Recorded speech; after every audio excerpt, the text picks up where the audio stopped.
Gaza and going into the foothills of the Himalayas in Pakistan, which is just geographically and politically Gaza to get into, was, I thought, logistic nightmares. This is another logistic challenge, just because Port-au-Prince Airport is not functioning. Flights are from the FAA are not being allowed to go in because they're worried that planes are going to start dropping out of the sky because they're just circling and circling and circling. So there is some logistical things there, but we're going to be doing it by road from Santo Domingo into Port-au-Prince. Right. That was my next question, is if they told you, I mean, obviously the infrastructure with the roads is going to be horrendous. It probably wasn't great to begin with, and now you add on top of this the effect the earthquake might have had on the infrastructure. If they told you, I mean, how long will it take? I mean, you're going to fly into Santo Domingo, and then you're going to get into a Jeep or a bus or something. How long will it take for you to then get to actually where you need to be? The road trip is about 6 hours, they said. And I spoke to Mr. Shea, who I mentioned earlier. He said that the roads in Dominican Republic, and that's the majority of the trip is within Dominican Republic, to the border is very good. And then from onward to Port-au-Prince, he said, is not bad. And this is someone who's got extensive relief experience, you know, all over the world. And if he says it's not bad, I'm sure it's okay. And he said it's not bad. But he said, and he knew that my experience is what I've done for relief work. And he said the worst ever conditions that he's seen. So this comes from someone who's got 20-some plus years of going all over the world, and I've got a few years. So he was just from relief person to relief individual, just saying, you know, don't, the roads aren't bad, but once you get there, the realities are worse than anything we've done in the past in our experiences. Oh, he did tell you that this is going to be one of the worst things you've ever seen. Wow. And he did mention that he said here there's a lot of good people, but there's some bad elements, and he said, as in any right, city. Right. But we never experienced any violence or anything like that before. Now, you said that they've told you it's going to be some of the worst you've ever seen. What are you prepared for that? I'm sure you've seen a lot. How do you? I did some mission work in Ghana last summer, and it changes your life. But how do you yourself, kind of mentally or spiritually, prepare for knowing you're going to see this suffering and visually all the things, you know, we see it in photographs, but it's a different thing when you're there and you're seeing the people. Well, I mean, I think as physicians, regardless of where you are when you're a physician, it's in your training that you're able to deal with that while you know, and in relief work, the adrenaline and the focus keeps you away from thinking like that. But what happens is when you leave, right, and come back, and on that plane ride back, you start thinking of your patients. That's where it really settles in. Like from each one of my experiences, I have 1 or 2 patients or people that I've met that I know their names. I'll never forget them because they, like you said, they change you on how they acted or what happened to them. So it's really it's a culmination at the end that those feelings come in. While you're working, there's an adrenaline rush, there's a focus, and you don't think about those things. You don't even end up emotionally getting attached because you can't. There's just so much going on. But as soon as you're getting ready to leave and you leave, then on that plane ride home, you're like, wow, what about that person? Or I hope she does all right. Or I hope, you know. My uncle called it re-entry, mission re-entry syndrome. You know, I've never heard that, but you know that I'm going to take that phrase from him and coin that. That is 150% right. Mission re-entry. You're listening to the Amy McManus Show on AM 1480 WLEA. Welcome back to the Amy McManus Show on AM 1480 WLEA. I'm continuing our conversation with Dr. Ishmael Mir, who's going to Haiti this week. You and I were just talking about your past experiences with relief, disaster relief work. Describe to me again, you said it quite bluntly, in Pakistan. You were there in Pakistan. Was it just a few days after the earthquake? We were there a week after the actual earthquake. We were able to get our team there and continued sending teams for almost 3 months after that. And when we arrived in Pakistan, the stench of death was still in the streets.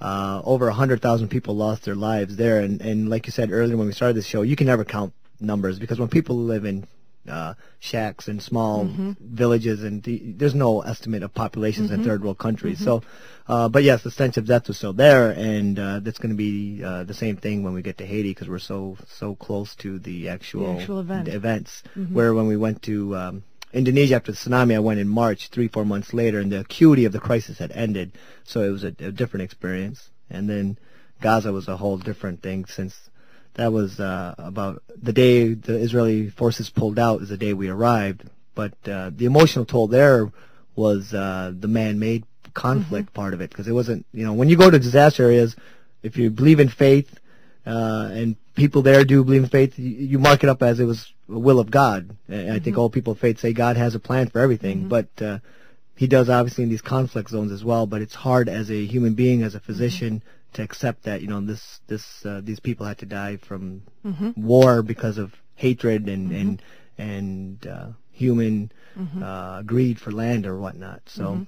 And emotionally, the different regions have a different effect on you depending on what causes those disasters. And that's what I was trying to say. The Gaza part really was a total, of all my missions, that was a complete changer for me because it was man-made. And you can't tell a 2-year-old child when I went for the tsunami that lost his parents, or not 2 years, but 4 or 5-year-old, that this is what happened. Thing happened. But when out of your control. But when an orphan in Gaza asks you why they had to lose their mom and dad and watch their brother die in the rubble, it's heartbreaking. What do you say? You can't say it's God's will, because it's just absolutely even though it is, but you know what I mean.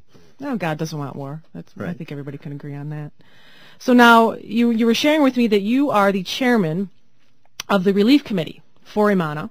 And you were telling me that what's great about what you're doing is that Imana is not technically a relief organization, so therefore they don't have this huge amount of overhead. They're not paying they're not paying their directors exorbitant salaries. They're just this group of doctors. There is no salary. Yeah, there is no salary, exactly. But by the same token, that they can use some funds to help, because like you said, you've got medical students and young doctors. A lot of them, I would imagine, maybe are more free to go if they don't have families, or they have a little more freedom, and so they're younger, and they as many don't realize, these young doctors aren't making exorbitant amounts of money, so you can support that. People can help donate to Imana, and it's going to go directly to this relief committee that the doctor's in charge of. So that, it's great to donate to the Red Cross or the UN funds and everything, but if you donate directly to Imana, that's going to get channeled directly to these groups that are going over there. What is the you said they have a goal as far as hospitals in Haiti over the next 6 to 10 months or so? Right. Well, I think and appreciate your call for help. And it's important to note that Imana is going to be working with these other organizations, and we're going to be funneling money with them. And our goal is to put up 10 field hospitals in the eastern part of Port-au-Prince, actually a little bit outside of Port-au-Prince.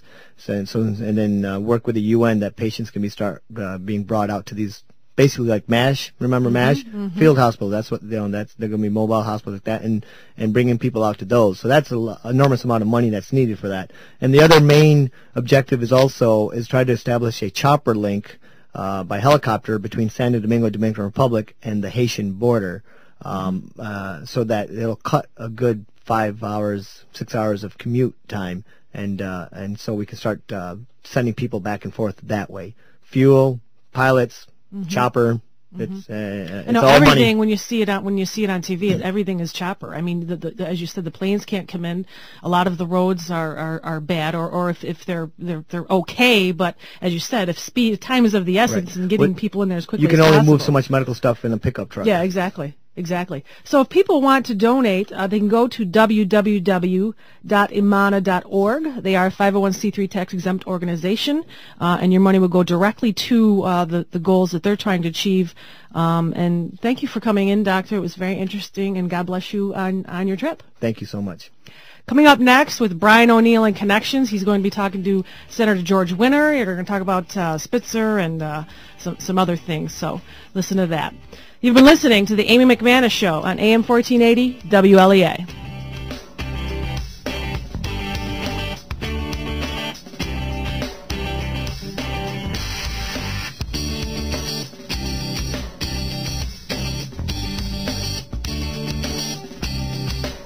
AM 1480 WLEA, Cornell, New York.